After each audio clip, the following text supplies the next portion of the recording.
Digivision Network. Hello and welcome to Digivision Network, Africa's leading ICT and digital lifestyle program on the continent. I am Bayero Agabi. Today we have an array of issues and development and news that will excite you. But first, issues and development that made news in the past 1 week.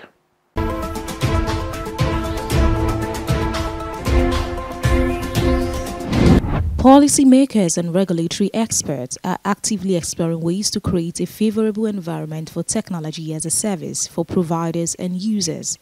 It's exciting to see how AfriTech 3.0 brings together renowned tech experts, thought leaders, and innovators to share insight on how TAS is reshaping Africa's digital landscape. The surge in technological innovation across Africa has been remarkable, driving economic growth and transforming various sectors. TAS has emerged as the standard paradigm revolutionizing how businesses and individuals assess and leverage technology solutions. The organizer, Peter Oluka of Tech Economy, believes that AfriTech provides valuable practical knowledge that empowers businesses to make well-informed decisions about embracing tax model with the right tools and insight to navigate the world of emerging technology. Africa Tech Alliance Forum, our aim is to provide a platform whereby industry leaders, thought leaders should be able to discuss about topical issues. And this year we thought that technology as a service is something that is evolving and is something that we should look towards it to see how to leverage the opportunities there. Today, the line between hardware and software is a kind of blurring in the sense that software is beginning to take over a lot of things. Today, nobody goes to buy CD plates, nobody goes to buy. Dr. Aminu Maida, represented by Ruben Moka, Director of Public Affairs at the Nigerian Communications Commission, highlighted the importance of infrastructure deployment in today's fast-paced world in achieving the Commission's goal of boosting Nigeria's broadband penetration rate to 70% by the end of 2025. They plan to lay 5,000 kilometers of fiber optic cables across the country, with coverage reaching at least 80% of the population, especially underserved areas. In today's fast-paced world, the landscape of technology is continually evolving, and businesses are navigating a challenging terrain where agility, scalability, and cost-effectiveness are key. At the heart of the 5 pillars of the strategic blueprint of the Ministry of Communications, Innovation and Digital Economy is infrastructure. The role of critical infrastructure in enabling tasks cannot be overemphasized. Speakers after speakers underscores the importance of the event to deal with economic challenges. The event is one which opens up ways to solve social economic problems towards service delivery. Every company's responsibility within their particular space to grow that space, and then collectively you realize that everything then contributes to grow the economy, as the case may be. One of the issues, we actually have a lot of issues that we're currently facing within the payment space, right? And one of the biggest issues is actually the infrastructure space, the infrastructure, right, that enables payments. So the infrastructure that we have today was actually built for an era where the volume and the type of digital transactions that are currently ongoing wasn't even anticipated, right? And one of the things that we're seeing is these particular infrastructures that were built decades ago cannot exactly withstand the pressure and the needs of today's digital transactions, right? And we see these things even with the issue of the currency redesign, where a lot of payments were just failing, people's banks apps were not even working, and that actually just points to the inefficiencies with the current payment infrastructure platforms, right? And that's because of just how they're built, as the case may be. The entire financial network is actually dependent on a central intermediary, right? And the central intermediary is really where the payment infrastructure comes into place. But then the technology that was used to build that central intermediary as at that time cannot exactly serve the needs of today's digital transactions, right? And that is where major challenge we're going to have is financing. Because if you look at what is happening now, most of these technologies are being priced in dollars. So for company to subscribe to it, it's going to be a little bit difficult. Ironically, naturally it would have been something that reduces your cost overhead because you will not need to employ someone to be changing your technology almost every of the program, which is technology as a service. If you look at most services that are being provided in the technology space today, if you want to have a sustainable service, the era of trying to acquire something upfront, you know, is getting like is being a thing of the past right now. For you to scale, you need to embrace technology as a service rather than, you know, just buying technology as like a cost. You know, you need to be able to, like, you know, get this technology as a service, make use of it. Then in terms of your scalability, I mean, it's actually going to help you to scale because you can't scale if you don't have a service that can also scale as well. So these are some of the things that technology as a service brings to fore. And I would suggest that, you know, easier to stay is the way to go. And almost everybody that's actually, you know, gone this direction, you know, they're able to grow their business operation. It's very enlightening. Prior to session, there were other speakers that spoke, you know, migrating their on-prem infrastructure to like cloud and all. And, you know, me speaking about cybersecurity, I addressed threats that are not only related to on-prem, they're also related to this cloud. So it's really eye-opening for people that may not be aware of some of the threats or vulnerabilities that can be associated to this technology as a service that we're talking about, has now gotten informed about it. Towards the end of the event, awards were presented to industries for their excellent performance in the tech ecosystem from NCC to PalmPay, among others. Second sector in Africa, Nigeria is number one. I think they deserve, well-deserved award. Congratulations, my brother. With tasks, Africa is set to bridge the digital divide that exists in the continent, emerging as a global tech powerhouse, driving innovation, inclusivity, and economic prosperity across the continent. The event happened at the Providence Hotel in Ikeja, Lagos, with the theme Technology as a Service in Emerging Technology.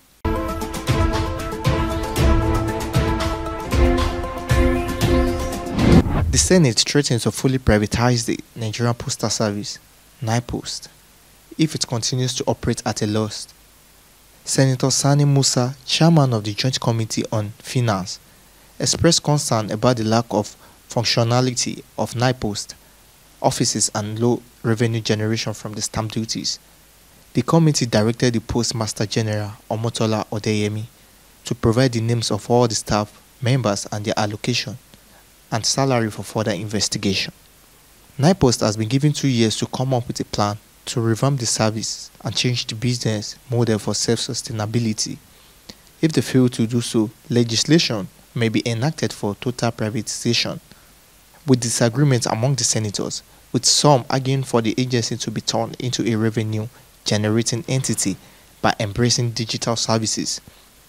Others believe that NIPOST in its current structure should not be encouraged if the country wants to generate revenue for its annual budget.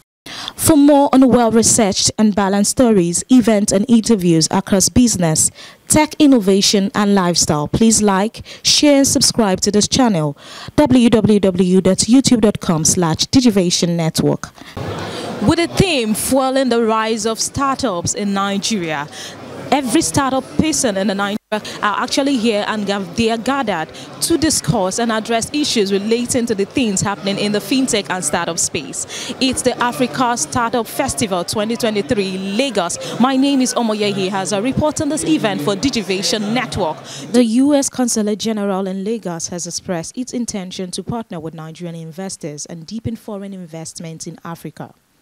Consul General Will Stephen highlighted the future economy and the impact of startup at the African Startup Festival held at Landmark Hotel in Lagos. When we talk about Africa, we need to start changing the narrative, right? So what we mean and what people think when they think of Africa, and you are the ones doing that, right? Think about the impact that African startups have had globally, but are also having on the problems that Africans face every day, and how that impact is changing what people think about Africa, right? You're changing the concept of a continent that's struggling and turning it into the concept of a continent solving the world's problems. With a proven track record of excellence in delivering unforgettable experience, the festival organized by Inemeka Clinton, CEO of Spark Africa, provide valuable opportunities for startups to showcase their product, connect with investors, and gain insight into the challenges and opportunities in African entrepreneurship. Community is growing, and there's a need for people to come together and explore opportunities for growth, and also see areas of synergy. And I think that is the main focus of this event. And I feel okay. I feel okay. It's wonderful to see the enthusiasm shared by founders and those in the startup space while speaking to Digivision Network on the challenges and risks in delving into the space. I feel the advantage I have as a founder is basically the solution we're creating out there for people. Being a Nigerian founder, let's put it that way. Talking about being a Nigerian founder, we talk about regulations, talking about acquiring the right team, so talking about what you have to deal with. We're talking about fraudsters. Permit me to use the word fraudsters. So it's been a whole lot, and then, you know, as a founder, you also have to wear many hats. And with the rise of in adoption rates, there's also a rise in cyber attacks, right? So my advice for founders is to ensure that they adopt cybersecurity protocols in what you're building. Okay, so Bujeti is exhibiting at African Startup Festival today. So we're an expense management solution. We're strictly for businesses. So we help you streamline your expenses, your reimbursements, your invoices, issuing corporate cards, USD and Naira to your employees. So the reason that I'm a founder is because I like to solve problems, and to do so in a way that's like creative and allows me to move quickly and build relationships with people. So I think the advantage of being a founder is that you get to really think creatively about how to solve problems on your own terms. Well, first of all, we are not the regular startup. We have actually found a real problem that we are solving right now, which is basically helping people live better lives, helping people flourish. So how do we do that? We give high and top-notch quality service in laundry, in cleaning, and in food. Thank you very much. First to start with, my name is Dare Lawansen. So I'm the CEO of Rev Social Limited. And Rev Social Limited is a tech, media, and entertainment company. So we built a platform, a social network, to connect football fans across the world. You know, so it's about connecting, informing, engaging, and rewarding football fans in one place. So everything fans need in one place. So we're here today pretty much because, one, we have this notion of patriotic entrepreneurship, and it's not a buzzword basically, and that's because we realize that for us to actually use entrepreneurship to bring value to the country as it is, you know, we have to be very, very deliberate about fundraising, about the kind of solutions, about the reach of our solutions, you know, and how to use that to, you know, drive positive values to the nation. So basically, being here today, we're looking at connecting with investors, connecting with other entrepreneurs, connecting with, you know, advisors, you know, and basically maximizing the opportunity of networking in this space. The African Startup Festival is an annual event that truly celebrates and supports entrepreneurship and innovation in Africa.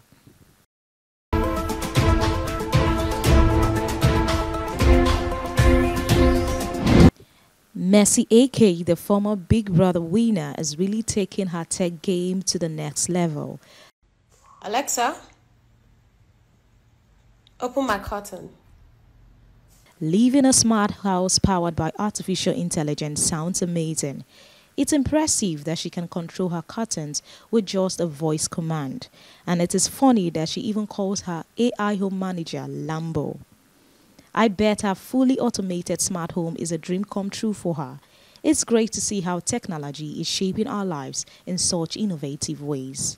Welcome you to this new ride, a digital ride that takes you into the lifestyle experience of innovation, tech impact, and new business frontiers. This is Digivision Network. On a weekly basis, we keep you well informed of developments and trends. Now the tech ecosystem is impacting politics, business, public and private enterprise management, plus how the new digital life can transform your business. I am Bayero Agabi. Join us. Share and subscribe to this channel, www.youtube.com/Digivision Network. This is Digivision Network. This is Digivision Network. As usual, we usually have the top 5 of the week, from technology to people and places. But in this edition of the program, there is a top 5 that you can easily call, if you like, something coming out of the blues. And that is why we are giving you something out of the blues. The top 5 for the week. AR influencers are definitely making waves in the world of social media. It's incredible how these realistic digital avatars can be designed to look like anyone and engage with their followers. Let's dive into the top 5 AR influencers for the week. Starting at number 5, we have Mila Sofia, a 19-year-old virtual girl from Helsinki, Finland. With tens of thousands of followers on Instagram, Twitter and TikTok, she has certainly made her mark as a virtual influencer. It's interesting to see her creator laying out a resume for her, even considering becoming a fashion ambassador. Moving on number 4, we have Andrew Ng, a prominent figure in the AI community. With over 2.1 million followers on Twitter, he made significant contribution to the field, co-founding Coursera and Deep Learning AI. He's been involved in projects like Google Brain and continues to explore deep learning in various applications. Now let's talk about Michaela, taking number 3 place, also known as Lee Michaela. She's not your average Instagram model because she actually is a 19-year-old robot living in LA, created by the company board. She gained quite a following and her parent company is now worth a whopping $125 million. It's amazing to see the impact AR influencers are having on the industry. At number 2, we have Nonoreal, a virtual fashion influencer who has taken the industry by storm. With a unique style and collaboration with major fashion brands, Nonoreal has amassed a large following on Instagram and has even walked the fashion runway during fashion weeks. It's incredible how she's able to inspire and engage with her audience through her digital presence. And finally, at number 1, we have Liam Nikuro, a virtual influencer hailing from Tokyo, Japan. Liam has gained immense popularity with his futuristic style, captivating virtuals and engaging content. He has collaborated with renowned brands and has a strong presence on social media platforms like Instagram and YouTube. These AI influencers are truly pushing the boundaries of creativity and technology. It's exciting to see how they are shaping the digital landscape and inspiring others. And that is all for our top 5 for this week. Until next time on our top 5.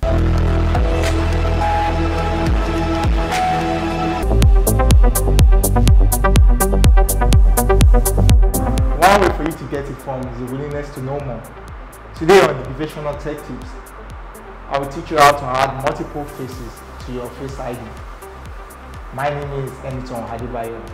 Hey iPhone users, here's a new tip for you. The latest iPhone, except for iPhone SE, uses Face ID to unlock device.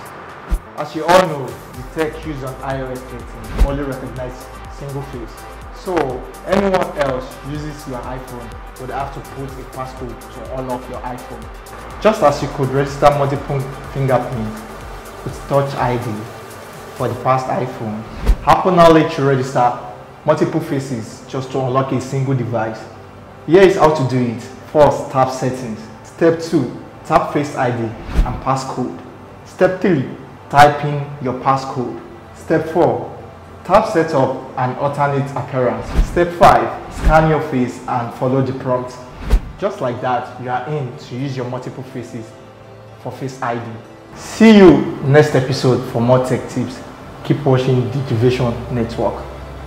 Bye.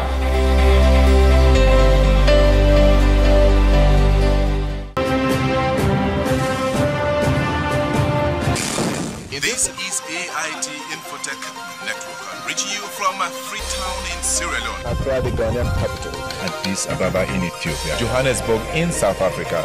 We are in Cairo in Egypt, Tunis, the Tunisian capital, Cape Town in South Africa, reaching you from Dubai, Hanover in Germany, live from Chicago, Las Vegas in the United States of America, Kuala Lumpur in Malaysia. We are in Beijing, China, in London, England. I am Bayero Agabi. Join us. For more on well-researched and balanced stories, events and interviews across business, tech innovation and lifestyle, please like, share and subscribe to this channel, www.youtube.com/Digivision Network. If you have just joined us, please log on to youtube.com/Digivision Network, or better still, our website, www.digivisionnetwork.com. And now to our special interview of the week. I will not disclose it, but just take a look at it. So, Energy is a clean tech organization, like you mentioned.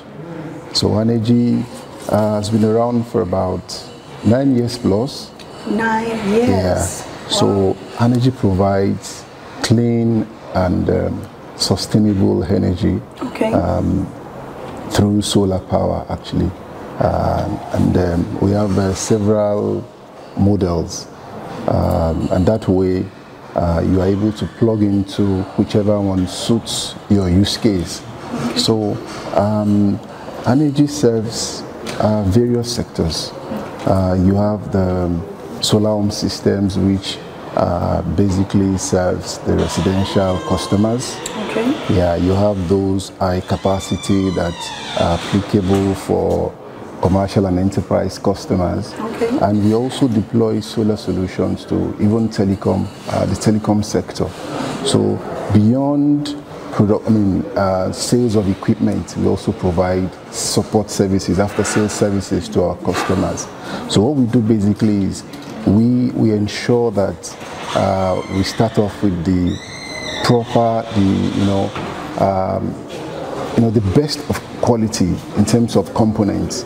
So we are responsible for the engineering of solar solution. We get our supplies designed by us, get our supplies from outside the country, and then assemble that and sell here locally in Nigeria. And after sales, like I said, ensure that we support our customers from day one.